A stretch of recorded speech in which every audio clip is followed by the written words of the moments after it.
നിന്റെ സഹോദരൻ നിന്നോട് തെറ്റ് ചെയ്താൽ നീയും അവനും മാത്രമായിരിക്കുമ്പോൾ ചെന്ന് ആ തെറ്റ് അവനെ ബോധ്യപ്പെടുത്തുക.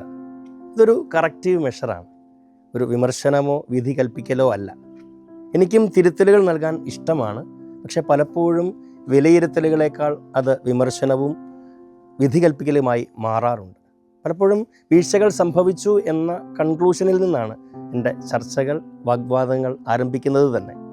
മാത്രമല്ല, അവൻ തിരുത്തപ്പെടണം എന്ന ആഗ്രഹം ഉണ്ടോ എന്നതുപോലും സംശയകരമാണ്. ബോധ്യപ്പെടുത്തുക എന്നതിനേക്കാൾ അവനെ പരാജയപ്പെടുത്തുക എന്ന ലക്ഷ്യം എന്നെ ഭരിക്കാറുണ്ട്.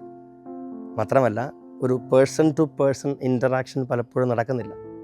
മൂന്നാമത് ഒരാളോടാണ് ഒരുവൻ്റെ കുറവുകളെക്കുറിച്ച് ഞാൻ സംസാരിക്കുന്നത്. അവിടെ അവൻ്റെ കുറവുകൾ ആഘോഷിക്കപ്പെടാറുമുണ്ട്.